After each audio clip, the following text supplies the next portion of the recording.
Ողջույն, Armenia TV եթերում Վարդան Սարգսյանն է։ Դա նշանակում է աշխարհի համերով ծրագիրը եթերում է։ Իսկ դա էլ իր հերթին նշանակում է, որ լինելու է շատ հետաքրքիր։ Հանկարծ չփոխեք ալիքը։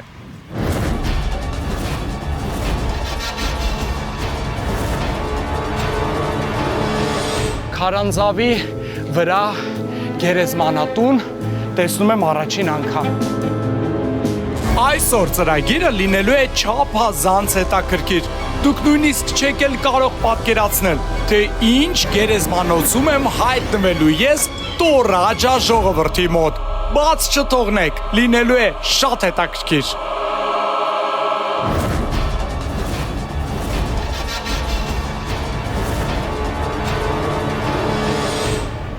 Շնորհակալ եմ շատ։ Տոմսերը ձեզ։ American Express Gold Card-ը տեղավորեմ եւ սիրելի հեռուստադիտողներ, մենք եկել ենք մի վայր նորից մեր զբոսավարի հետ, որպեսզի տեսնենք ինչ։ Մենք եկել ենք Կատակասու Տորաջայի ամենահայտնի զբոսավայրերից մեկը, որ շատ սիրված է զբոսաշրջիկների կողմից եւ արդեն մեծ համբավ է ձեռք բերել նրանց շրջանում։ Ավանդական տներ, կենցաղի ամենահետաքրքիր նրբություններ, նիստ ու կաց, ազգային մշակութային տարրեր, այս բոլորը միավորված են հենց այս վայրում։ Տեղանքը շատ հետաքրքրական է այն պատճառով, որ այստեղ տները դեռևս կառուցված են այնպես, ինչպես 100-ամյակներ առաջ կառուցել են այս ցեղի առաջին ներկայացուցիչները։ Այսինքն դրանք ունեն հնդկեղեկից տանիքներ։ Մեր կղզու վրա շատ քիչ բնակավայրեր են մնացել, որտեղ ավանդական տներ կհանդիպես։ Դրանցից մեկը սա է։ Բացի դա, կղզու այս հատվածում են տեղակայված մեծաքանակ գերեզմանատներ, որոնք մեր մշակույթի կարևոր առանձնահատկությունն են։ Իդեպ մեզանից աճ երևում է եւ ցուցադրված է ինչպես են այս տները կառուցվում փուլ առ փուլ, որովհետև այդ ամենը տեղի ունենում հենց այստեղ։ Այո, հիմա այդ կողմում նախապատրաստական աշխատանքներ են տարվում եւ կարելի է որոշակի պատկերացում կազմել այն մասին, թե առհասարակ ինչպես են հնդկեղեկից կառուցում տներ։ Մենք մի քանի անգամ այդ մասին արդեն խոսել ենք։ Գիտեմ, որ նաև մասնակցել ես նման արարողակարգի։ Կառուցման ընթացքը նույնն է, բայց այ որակի առումով բնականաբար տարբերվում են։ Քանի որ մի բան է, որ կառուցես տուն, որտեղ ուղղակի մի քանի ժամով մարդիկ են տեղակայվելու, բոլորովին այլ բան է, որ այդ տները կառուցվեն հիմնական ապրելու համար մեծ ընտանիքների համար։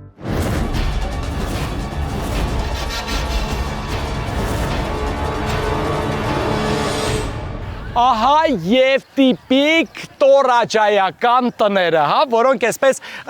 նավակի տեսք ունեն։ Այո, ավանդական տոջարական տներն են, որոնք կոչվում են տոնկոնա։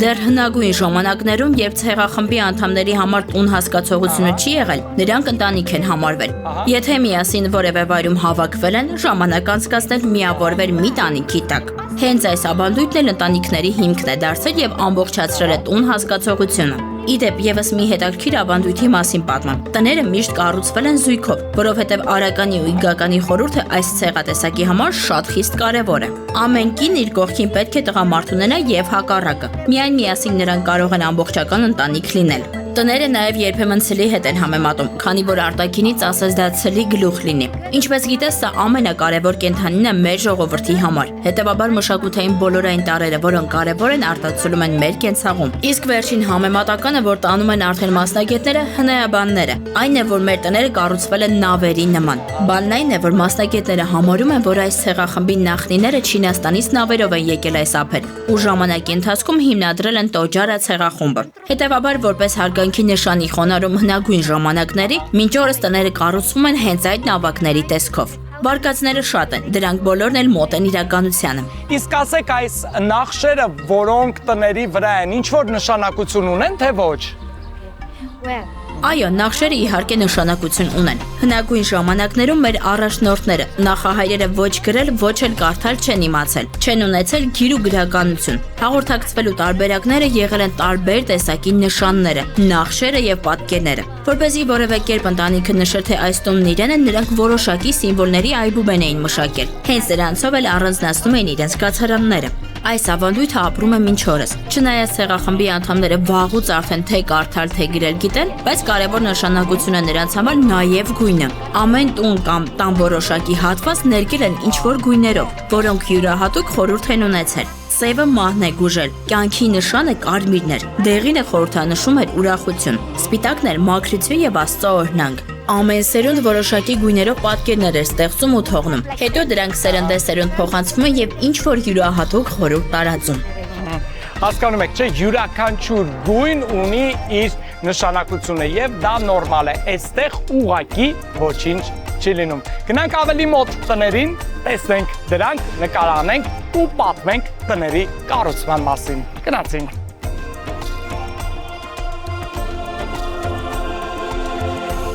Տների առջև հիմնականում տեսնում եմ ցուլերի կոտոշներ, տեսեք, ահա 1, 2, 3, 4, 5, 6, շատ են, այս կողմում նույնիսկ 15 եւ ավելին, ինչ է այս ամենը նշանակում։ Ամեն տան վրա որպես կանոն կգտնես ցլի եղջյուրներ կամ էլ կենդանու հետ կապված որևէ դեկոր։ Ցուլը կենտրոնական նշանակություն ունի մեր կրոնում հավատալիքում։ Չկա այդպիսի տուն, որտեղ մահացած մարդ չլինի։ Իսկ դու ինչպես արդեն շատ լավ գիտես, ամեն հուղարկավորությունն անցնում է ցլի հետ կապված արարողակարգով։ Դա նշանակում է, որ երբ ցլին զոհաբերում են, նրանից մնացած եղջյուրները անպայման բերում են տուն ու զարդարում դրանով տան ճակատային հատվածը։ Հաճախ նաև ամբողջ գլուխն են չորացնում եւ բերում որպես խրտվիլակ պահում։ Նույնիսկ վերևի հատվածում տան տեսնում եմ ցլի գլխի հատվածը, հա, այնտեղ փակցված, սա ինչի համար է։ Իմաստը նույնն է, ոչ մի տարբերություն։ Ամեն ինչի հիմքում մեր ավանդույթներն ու ծիսակարգերն են։ Բնականաբար մի կյանքի ընթացքում մենք շատերին ենք կորցնում։ Չենք կարող տասնյակ հարյուրավոր ցլերի եղջյուրներ ու գլուխներ ամրացնել այստեղ։ Ինչ որ չափով դրանք հնանում են, մաշվում են, կորցում են իրենց տեսքը։ Հետևաբար տան բնակիչները ժամանակ առ ժամանակ փոխում են այս գլուխները, քանի որ արարողակարգը հաճախ է անցկացվում։ Իդեպ, երբեմն կարող ես տան մոտ տեսնել ոչ թե ցլի ամբողջական գլուխ կամ եղջյուրներ, այլ նրանց ծնոտի հատվածի կմախքը։ Երբ կենդանում զոհաբերում են, նրանք առանձնացնում են կենդանու ծնոտային հատվածը, բայց սա վերաբերում է միայն շատ բարձր արժեք ունեցող ու թանկ գնահատվող ցլերին։ Այսինքն ամեն զոհաբերված կենդանի չէ, որ մնացորդներն այսքան արժեքավոր են։ Եթե կհիշես, քեզ նախկինում պատմել եմ, որ կենդանիների գինը բավական տատանվում է ու կան մինչև մի քանի $1000 հասնող կենդանիներ։ Այ հենց այդ ցեղատեսակների մնացորդներն արժանանում նման պատվի, եթե կարելի է այդպես ասել իհարկե։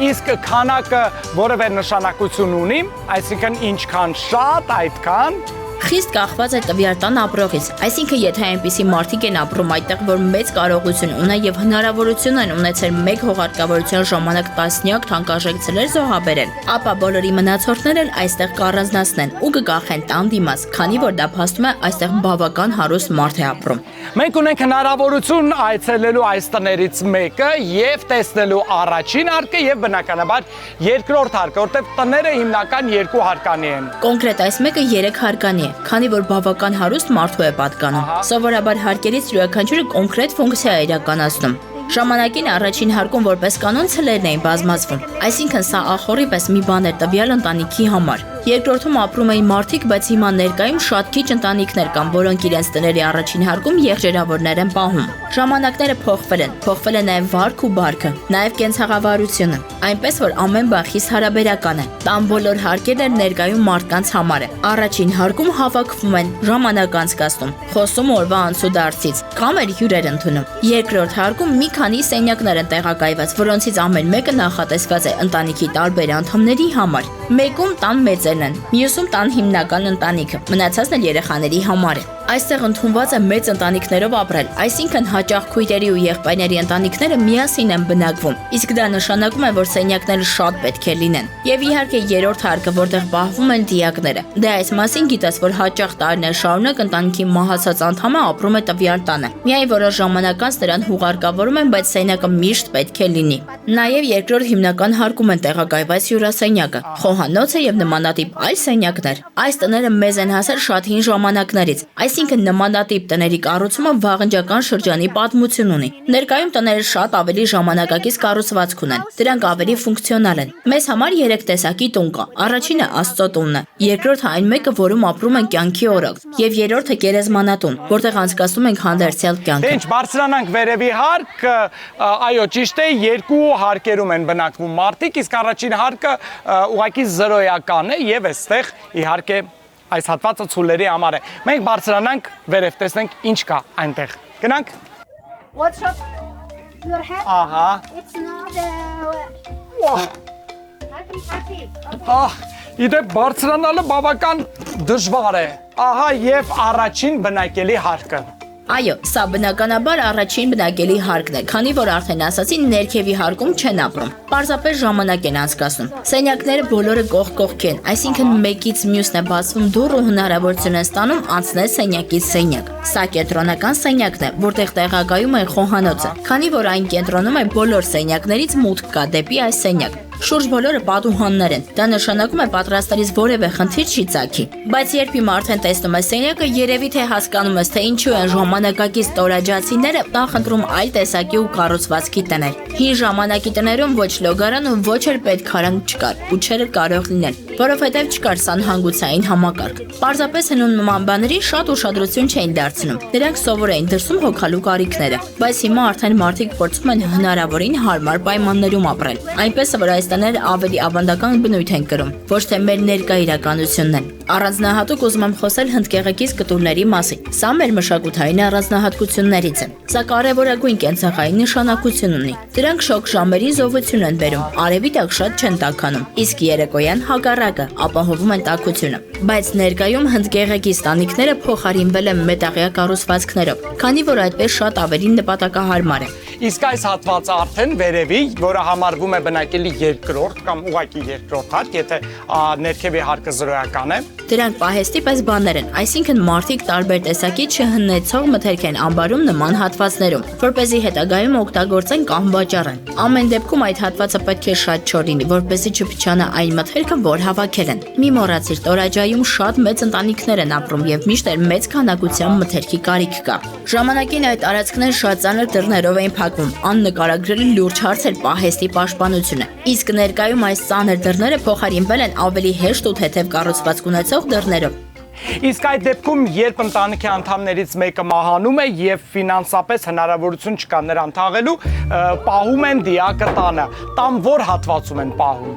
Այս պահեստներում բացի մթերքից նաև տեղադրում են մահացած մարդու մարմինը։ Փակում այն նման ծանր դռնով ու սպասում, թե երբ կգա ժամանակը, որ հուղարկավորեն։ Բայց կա մի հստակ տարբերություն մթերքի համար նախատեսված պահեստի ու մահացած մարդու դիակների պահեստի միջև։ Եթե մթերքի պարագայում էական չէ, թե տան որ հատվածում կլինի պահեստը, ապա դիակների համար նախատեսված պահեստը պետք է բացառապես տան արևմտյան հատվածում լինի։ Տան արևելյան կողմը կյանքի խորհրդանիշն է, իսկ արևմտյանը մահվան։ Այնպես որ ինչպես ամեն մի հարցում այստեղ եւս յուրաքանչյուր երևույթ իմաստ եւ խորհուրդ ունի։ Միևնույն է, այս ամենը իհարկե մեզ համար ընդունելի չէ եւ ես ուղղակի չեմ պատկերացնում ինչքան էլ բացատրեն, ինչքան էլ պատմեն ավանդույթների մասին, իրենց հավատքի մասին, միևնույն է, չեմ կարողանում պատկերացնել ինչպես կարող են տանը այսպես կենտրոնական հատվածում ընտրել, ճաշել, երեխաները խաղալ, իմանալով, որ հենց կողքի հատվածում, որտեղ նաեւ իրենք քնում են, կա դիակ։ Դա ուղղակի սարսափել է ինձ համար, մեղադրելու իրավունք որևէ մեկս իհարկե չունենք, ուղղակի ինձ համար այս ամենը անհասկանալի է եւ ոչ այդքան ընդունելի։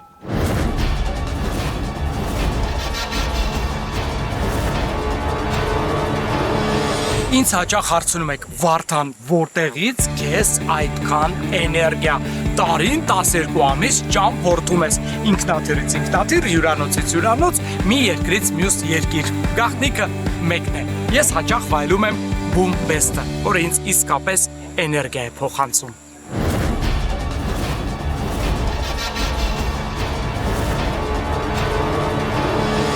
Այս հատվածում ներկայացված է արդեն Տորաջա ժողովրդի ավելի ժամանակակից տները։ Այո, սրանք ավելի ժամանակակից տներ են, բայց ես ոչ թե քեզ ներկայացնելու եմ տների մասին հետաքրքիր պատմություն, այլ շոկի եմ ենթարկելու ասելով, որ սրանց մի մասը ոչ թե սովորական տուն է, այլ գերեզմանատուն։ Մենք Տորաջայում ունենք գերեզմանատան մի քանի տեսակ՝ բնական շինանյութից, քարից կառուցված, հողափոր եւ քարանձավային։ Սրանք ժամանակակից քարե գերեզմանատներ են։ Ինքդ էլ ես տեսնում, թե ինչքան գեղեցիկ են դրանք զարդարված ու եթե ես քեզ չասեի, որ սա գերեզմանատուն է, հազիվ թե որևէ բան քեզ հուշեր այդ մասին ու մտքովդ էլ չէր անցնի։ Ամեն տունը մի ամբողջ ընտանիքի է պատկանում։ Այսինքն տվյալ ընտանիքի անդամները բոլորը հուղարկավորվելու են հենց այս տանը։ Գերեզմանատունը Տորաջայում ավելի քիչ նշանակություն ունի, քան սովորական տունը։ Սա սերնդեսերունդ փոխանցվող արժեք ու ժառանգություն է։ Գերդաստաններով հուղարկավորվում են այս տներում։ Հետևաբար դրանք պետք է հնարավորին ամուր լինել եւ ներկայանալի, չէ՞ որ մենք գիտենք, որ կյանքը այս աշխարհով չի սահմանափակվում։ Հանդերձյալ կյանքում ներկայանալի լինելու համար այստեղ պետք է հավուր պատշաճի հուղարկավորվես։ Ահա,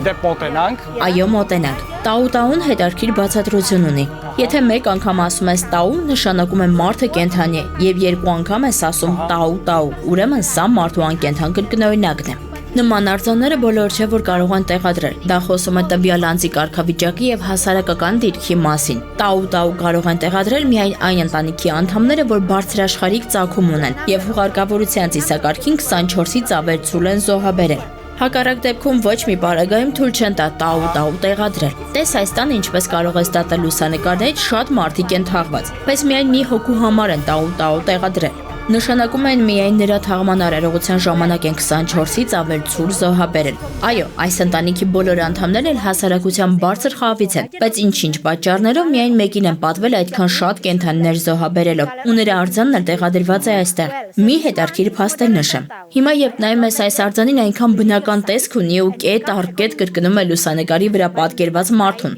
Բնականաբար նոր ժամանակներում այս ամենը ստանալ շատ հեշտ է, իսկ հնում տաուները եղել են շատ ավելի փոքր չափի։ Ու դեմքն էլ այստեղ մանրակրկտորեն չի պատկերել մարդուն, քանի որ ոչ լուսանկարներ են եղել, ոչ էլ հնարավոր է եղել արձանի պատրաստողին բացատրել, թե ինչ տեսք պետք է ունենա տաուն։ Հնում միայն սեռական պատկանելությունն են ընդգծել, այսինքն կարևոր է, որ արձանի դեմքը կամ կին կամ տղամարդ հիշեցնի։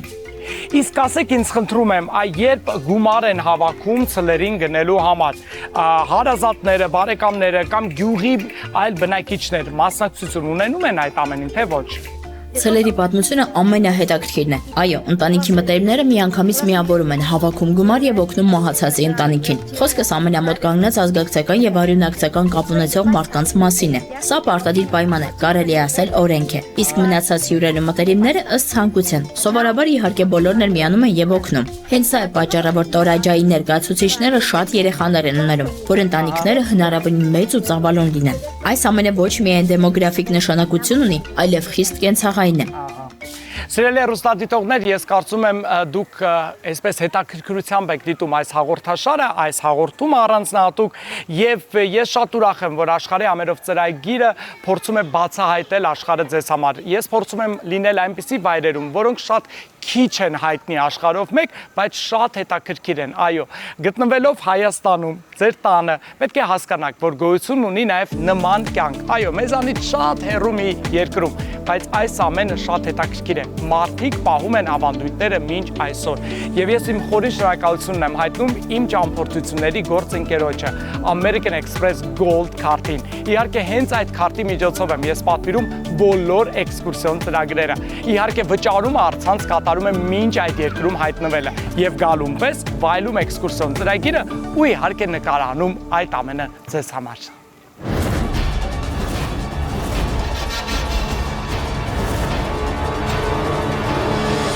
Ռիտա, ինչ է սա։ Սարիգա է կոչվում։ Այս գեղեցիկ եւ ճոխ տաղավար հիշեցնող իրը օգտագործում է որպես փոխադրամիջոց։ Երբ մահացածի մարմինը տանից պետք է տեղափոխեն հուղարկավորության վայր, որտեղ սկզբում անցկացվում է ցլերի ծիսակարգը, հետո հարազատները հրաժեշտ են տալիս մահացածին ու այդ ամենից հետո արդեն սկսում են հուղարկավորել։ Ինչպես տաուի դեպքում, Սարիգան եւս ամեն մարդ չէ, որ կարող է օգտագործել։ Նման պատվանդամով թաղման ծիսակատարությանը մասնակցելու համար անպայման պետք է ամենակիչը 12 ցուլ զոհաբերել։ Հակառակ դեպքում թույլ չեն տա Սարիգան օգտագործել։ Այսինքն դու պետք է միջին կամ բարձր խավի ներկայացուցիչ լինես, որ կարողանաս նման հաճույքից օգտվել։ Սա եւս բարեկեցություն ու մարդու դիրքը ընդգծելու միջոց է։ Իհարկե ավելի քիչ հնարավորություններ ունեցող մարդիկ եւս Սարիգայով են իրենց հարազատներին ուղեկցում դեպի վերջին հանգրվան, բայց դրանք ավելի աղքատիկ ու հասարակ տեսք են ունենում։ Սրանք իսկապես շքեղ են։ Այս կողմի վրա կա նաեւ փոքրիկ բազմոց, որի վրա տաունն են տեղադրում։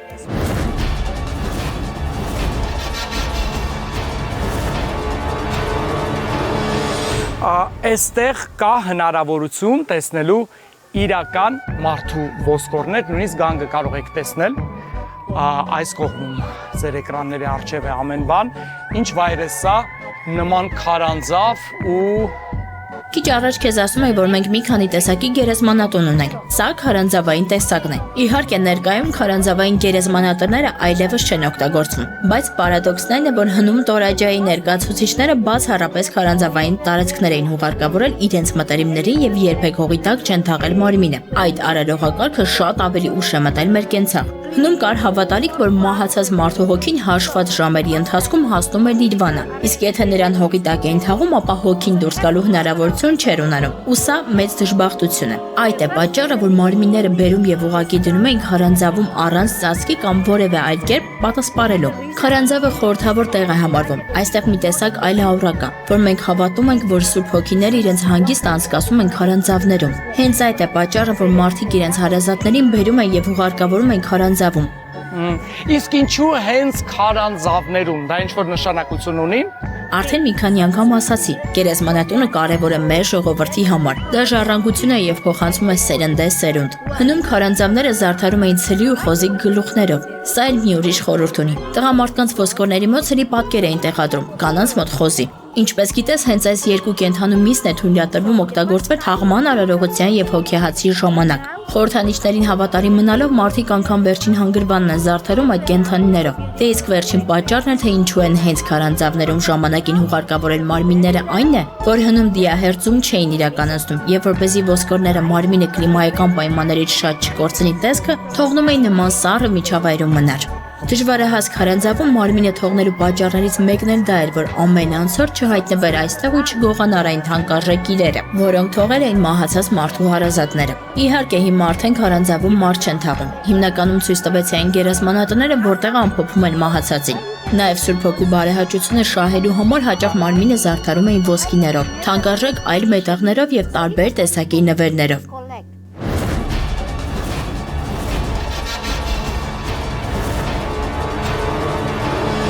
Միայն չասեք հենց հիմա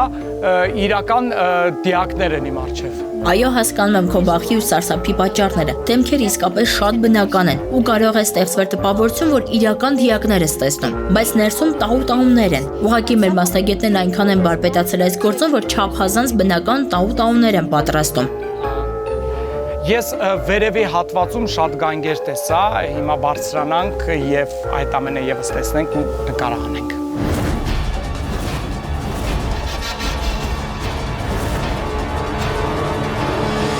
Ես այսքան ճամփորդում եմ, մեկ անգամ եմ նման տեսարան տեսել ու նկարահանել նորից Ինդոնեզիայում, Բալի կղզում, կար անտառ, որտեղ մահացած մարդկանց չէին թաղում եւ այդտեղ դիակները տեղադրում էին անտառում, բայց այսպես քարանձավի վրա գերեզմանատուն տեսնում եմ առաջին անգամ եւ ուշադրություն դարձրեք նույնիսկ վերևի հատվածում հենց ցլի կերպարով։ Այստեղից շատ լավ երևում է քարանձավային գերեզմանոցը։ Տես թե ինչ մանրակրկիտ աշխատանք է, ինչ հետաքրքիր ու հստակ պատվանդամներ են կառուցել եւ դրանց վրա մարդկանց ոսկորները հարմարեցրել։ Իսկ ցլի նշանակության մասին արդեն ներքևում ասացի ու լավ է, որ այս ամենը հիմա դու տեսնում ես սեփական աչքերով։ Հարազատները գալիս են ու այստեղ իրենց հարգանքի տուրքը մատուցում։ Եվ քանի որ մենք հավատում ենք, որ անգամ այս ոսկորների մեջ հոգի կա, մարդիկ երբևէ իրենց թույլ չեն տվել այս տարածքից հեռացնել ոսկորները։ Ամենևին էական չէ, թե երբ են դրանք հայտնվել այստեղ։ Կարևոր է, որ կան, ուրեմն ինչ-որ մեկին պատկանում են։ Հետևաբար դրանք սրբության պես մի բան են։ Քանի որ քարանձավում տեղն այդքան շատ չէ, մարդիկ աստիճանանման կառուցում են պատվանդամ ու դրա վրա դասավորում ոսկորները։ Ու նայիր վերև տես թե ուր է հասնում այս շարքը։ Տորաջայում ամեն բան հետաքրքիր է ու սարսափելի, որովհետև մենք մահվան հետ կապված հազարավոր ծիսակարգեր ունենք։ Իսկ ինչպես են բարձրացնում վերև։ Այն ժամանակ օգտագործել են հնդկեղեգից պատրաստված աստիճաններ։ Մարդիկ բարձրացել են դրանցով եւ դասավորել։ Հիմա դա այդ ամենը այլևս չեն անում։ Ոյ, այնքան պատմեցիք, իհարկե շատ հետաքրքիր է, բայց նաև մի փոքր սարսափելի էր։ Ես առաջարկում եմ մենք սուրճ վայելենք հիմա, Ռոյալ Արմենիայի սուրճը վայելենք, վերադառնանք իրականություն ու շարունակենք մեր օրը այստեղ Ինդոնեզիայում։ Գնացինք։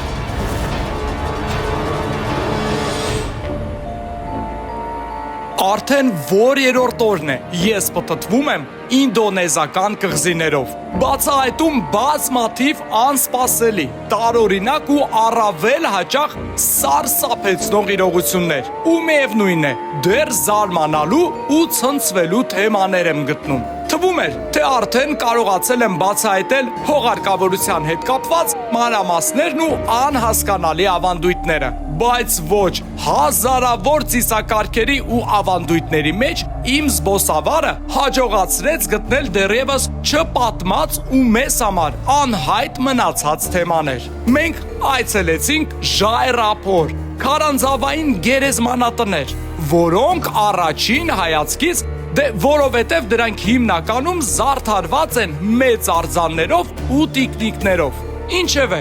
արդեն հաշտվել եմ, որ մահացածների ու հանդերձյալ կյանքի հետ կապված ինչ էլ տեսնեմ ու լսեմ, պետք է հնարավորին սառնասրտորեն ընդունեմ, որովհետև մարդիկ այստեղ իսկապես ապրել չափազանց սիրում են, բայց էլ ավելի սիրում են այս հանդերձյալ կյանքը, որին անսպառ հավատում են ու որին պատրաստվում են գիտակցական կյանքի սկզբից։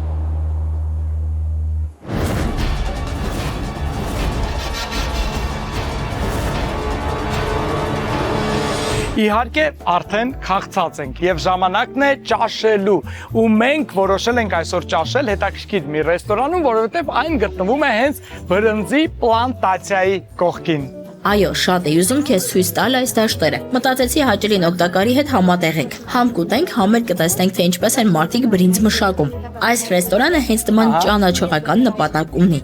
Իդեպ տարածքը բավական մեծ է, անցնենք այս կողմ, նման բրնձե պլանտացիաներ իհարկե հարևան Բալի կղզում շատ կան, այստեղ եւս։ Իհարկե շատ են, բրինձի մշակումը հիմնական զբաղմունքն է այստեղ։ Այս բրինձը իդեպ արդեն կարող են հավաքել, գրեթե հասունացել է։ Այս պլանտացիան շատ ավելի գեղեցիկ է լինում, երբ բրինձը դեռ նոր է սկսում աճել։ Ահա։ Դե ինչ սիրելի հեռուստադիտողներ, տեսնենք ինչ ենք համտեսում ճաշի այս ժամին։ Գնանք ներս։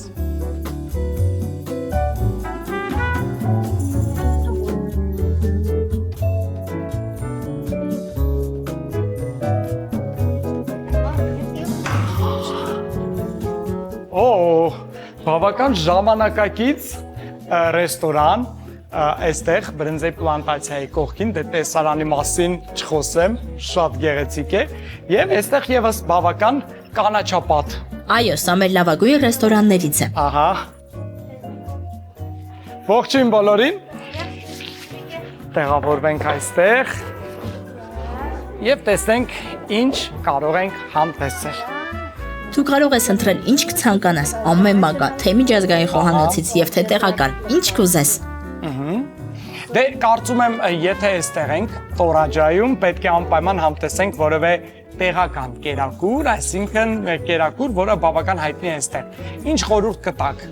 Դե եթե այդպես է, սպասիր նայեմ, թե ինչ խորհուրդ տամ։ Կուզես փորձենք ավանդական թանձրուկներով եւ հնդկեղեգով պատրաստված մի բան։ Օ, ես հասկացա։ Դու մեր տեղական բրիթները կփորձես։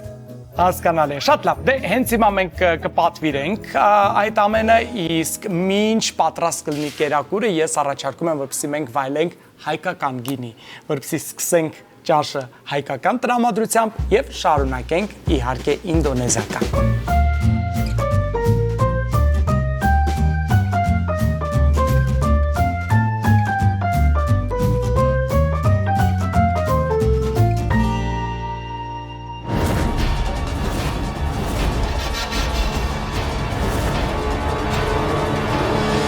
Իմ կերակուրը պատրաստ է, ձերը եւս պատրաստ է, շնորհակալ ենք։ Շնորհակալություն։ Օ, բավական չափաբաժինը մեծ է տեսնում եմ եւ ձերը եւ իմը, վստահ եմ շատ համեղ է լինելու եւ այս պահին առաջարկում եմ, որպեսզի մենք ավելացնենք սև որակյալ պղպեղը Royal Armenia-ի։ Շատ լավ է, կծու է, չէ՞։ Ահա, որպեսզի այն լինի էլ ավելի համեղ։ Ահա։ Եվս։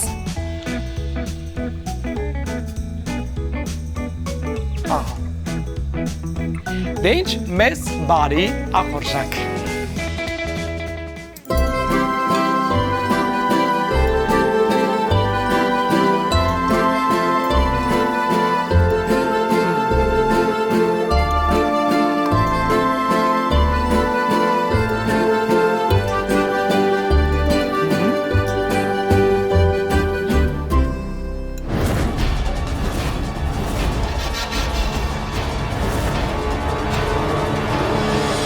նկարահանումներ, նորից նկարահանումներ վաղ առավոտից մինչ ուշ երեկո։ Դե պարզ է, եթե ցանկանում ես, որպեսզի հեռուստադիտողները կարողանան տեսնել հետաքրքիր ծրագիր, պետք է անվերջ նկարահանես ու հայտնվես հետաքրքիր վայրերում։ Էներգիայի պակաս չեմ զգում, որովհետև ինձ հետ է Boom Best-ը։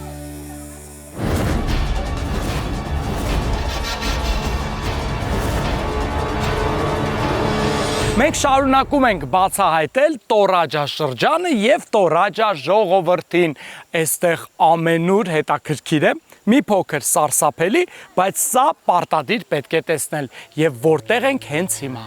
Հերթական գերեզմանատուն ենք բացահայտելու մենք։ Այս մեկը քարե գերեզմանատուն է։ Այս տեսակի գերեզմանատները կոչվում են լիեմպա, այսինքն ձեռակերտ։ Մինչև այսօր դրանք ձեռքով են կառուցվում։ Այսինքն որևէ տեխնիկա ու մեքենա չի օգտագործվում քարե գերեզմանատուն կառուցելիս։ Մենք դրանք հասել ենք 16-րդ դարից, բայց դեռ չեն կորցրել իրենց արդիականությունը։ Տարածքը բավական փոքր է եւ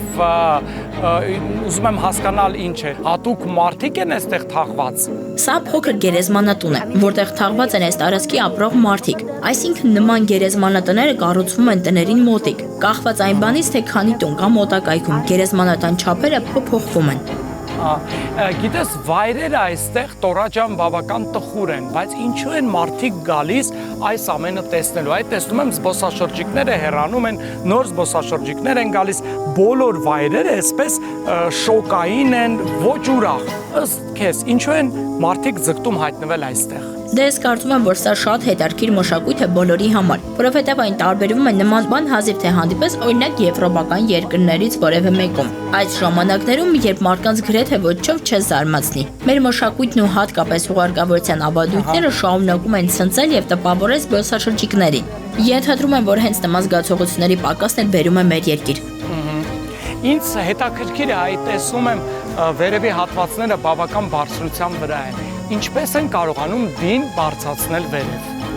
Ինչպես քարանձավային գերեզմանատների դեպքում, այնպես էլ սրանց պարագայում օգտագործում են աստիճաններ։ Այո, անփորձ մարդու համար շատ բարդ կլինի մագցել այդ քարերի վրայով։ Դեռ մի բան է դի բարձրացնել, բայց դե տեղացիները այս ամենին սովոր են ու նրանց համար շատ սովորական աշխատանք է սա։ Իսկ ասես այ ինչ նշանակություն ունեն այն դռները, առանձնատուկ դեղինը, որի վրա ինչ-որ կարմիր կտոր է կախված։ Դրա հետևում հերթական տաուտաունն է տեղադրված։ Երբեմն մարդիկ փակում են արձանները, որ կլիմայական պայմաններից շատ չվնասվեն։ Կտորը որպես այդպիսին ոչ մի խորհրդանշական իմաստ չունի։ Իսկ արձանի մասին արդեն վաղուց պատմել եմ ամեն բան։ Եվ առաջարկում եմ առաջանանք, ես տեսնում եմ աջ կողմում եւ ձախ կողմում այսպես սպիտակ շորերով են, հա։ Կասես ինչ է դա խորհրդանշում։ Միգուցե այստեղ թաղված են եկեղեցու աշխատակիցները։ Ոչ թե հոգևորականների են պատկանում այս տաուտաները։ Այս սպիտակ գույնը նշանակում է, որ այդտեղ բոլորովին վերջերս են հուղարկավորել մահացածին։ Այսինքն նա նոր է մահացել, կամ մահացել է տարիներ առաջ, բայց ըստ ծիսակարգի մի քանի տարի պահել են ու միայն հիմա հուղարկավորել։ Հենց դրանով էլ պայմանավորված է տաուտաուների ճերմակ հանդերձը, որը տարիներ անց կամ կհանեն, կամ կփոխարինեն այլ գույներով։ Իսկ այ վերևի ամենահատվածում փոքրիկ դուռ է եւ սպիտակ կտոր կախված, դա ինչ է խորհրդանշում։ Իսկ դա նշանակում է մի քիչ տխուր երևույթ։ Եթե դռների վրա սպիտակ կտոր է կախված, ուրեմն դրանց հետևում երեխա է հանգչում աբաղ։ Կասես քարանձավի ներսի հատված մտնում են, այսինքն ներքևի հատվածում տեսնում եմ դուռ կա հնարավորություն մտնելու, բարձրանալու վերև, թե դռները ուղղակի արհեստական են։ Ոչ, դռները պարզապես դեկորի կտորներ են։ Ամեն մի ընտանիք իր նախընտրած տեսակով է զարդարում մտերիմի գերեզմանը։ Այսպես իրենց հարգանքն ու խոնարհումն են ցույց տալիս հանգչողի հանդեպ։ Դռները բացելու ներս գնալ չի թույլատրվում։ Ահա։ Եվս մի հարց, որ շատ հետաքրքիր է, այն ուզում էի հարցնել, բայց միշտ մոռանում էի։ Թաղման արարողության ժամանակ 24 ցուլ են մորթում, սպանում։ Կասեք ինձ խնդրում եմ, ինչու 24, այդ թիվը ինչ որ նշանակություն ունի։ 24 եւ ավելի։ Թե ինչու է հենց այս թիվը այդքան կարևոր, ես հստակ չեմ կարող ասել։ Գուցե եթե փորփրենք մեր պատմությունը կգտնենք այդ պատասխանները, քանի որ այո, մեր կրոնում ու հավատալիքում շատ է մոգական խորհրդանիշները, բայց մեր օրերում այս թվին հավատարիմ մնալու միակ նպատակը այն է, որ հենց այդ կերպ է ընտանիքը ապացուցում, որ ազնվական ծագում ունի, բարեկեցիկ կյանքով է ապրում եւ եթե կարողանում եք 24 եւ ավել կենդանի զոհաբերել, ապա նաեւ արժանի է սեփական արձանիկն ունենալու։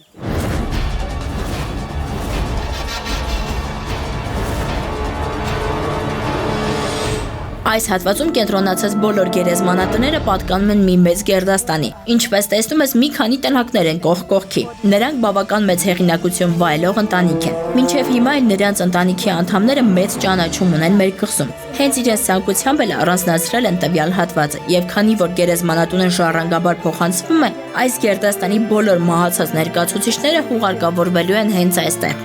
Իսկ ասես բարեկամները վճարում են, որ պետական վճար կա, եթե ցանկանում են, որպեսզի իրենց հարազատը թաղվի հենց այստեղ։ Այո, նման տեղը առանձնացնելու եւ սեփական տարածք ունենալու համար բնականաբար որոշ վճարներ կան, բայց դու ոչ թե այստեղ հուղարկավորելու համար ես վճարում, այլ կոպիտ ասած հողատարածքն ես գնում, որը հետո օգտագործելու ես տվյալ նպատակով։ Այսինքն այն բանից հետո, երբ այս գերեզմանատունը դառնում է քոնը, որևէ նոր հանգուցյալի համար ոչ մի հարկ ու տուրք չես վճարում։ Եթե հողատարածքը այլևս չի բավականացնում նոր գերեզմանատների համար, դու նոր տարածք ես գնում։ Տարածքները իհարկե բավական թանկ են, մի քանի միլիոնի են հասնում։ Նրանք, ովքեր չունեն գումարի խնդիր, միանգամից մի քանի հողատարածք են գնում։ Իսկ մնացած ավելի համեստ կյանք վարող մարդիկ գիտակցելով, որ գալու է այն պահը, երբ գերեզմանատան կարիք է լինելու, իրենց եկամտից միշտ գումար են մի կողմ դնում, որ հետո խնդիրներ չծագեն։ Շատ կարևոր է մեզ համար հավուր պատշաճի հուղարկավորել մարդուն։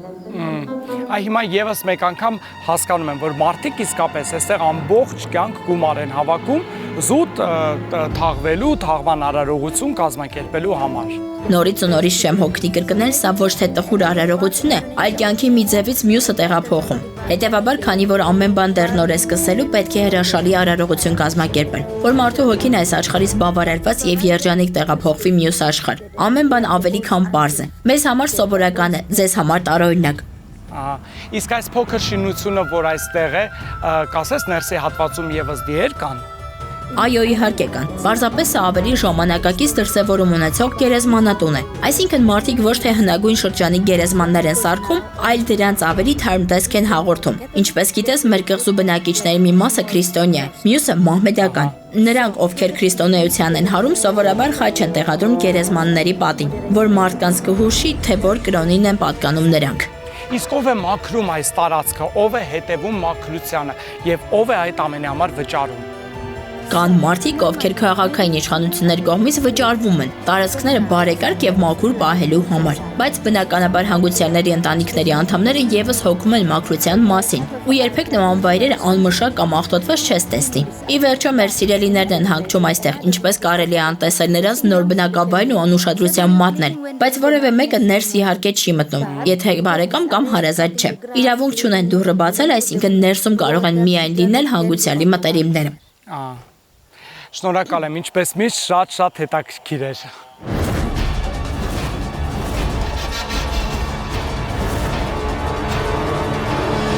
Շատ շնորհակալ եմ այս հետաքրքիր օրվա համար եւ շատ ուրախ եմ, որ մոտակա օրերը մենք միասին բացահայտում ենք այս կղզին ու հետաքրքիր վայրերը։ Այսօր օրվա ավարտին ուզում եմ նվիրել տակառը լավագույն հայկական գինին։ Անուշ լինի։ Շնորհակալ եմ շատ։ Ինչ գեղեցիկ գույն ունի։ Կյանքումս առաջին անգամ եմ փորձելու նման գինի։ Վստահ եմ, որ ինձ դուր կգա։ Ձեզ եմ շնորհակալ։ Շատ շնորհակալ եմ։ Դե արի մեր լեզվով էլ իրար հրաժեշտ տանք։ Տրիմակասի։ Տրիմակասի։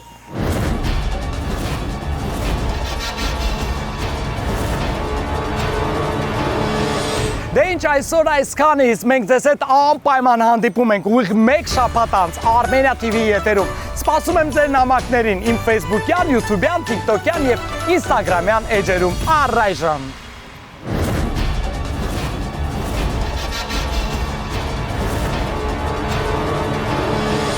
Հաջորդ ծրագրում ես արագընթաց գնացքով Շանխայից սլանալու եմ դեպի Պեկին քաղաք, որտեղ լինելու է շատ հետաքրքիր։ Սա էլ արագընթաց գնացքը։ Գնացքները միշտ լեփլեցուն են։ Որն է իմ տեղը։ Եվ այս պահին մենք սլանում ենք ուշադրություն 346 կիլոմետր արագությամբ, բաց չթողնեք, լինելու է շատ հետաքրքիր։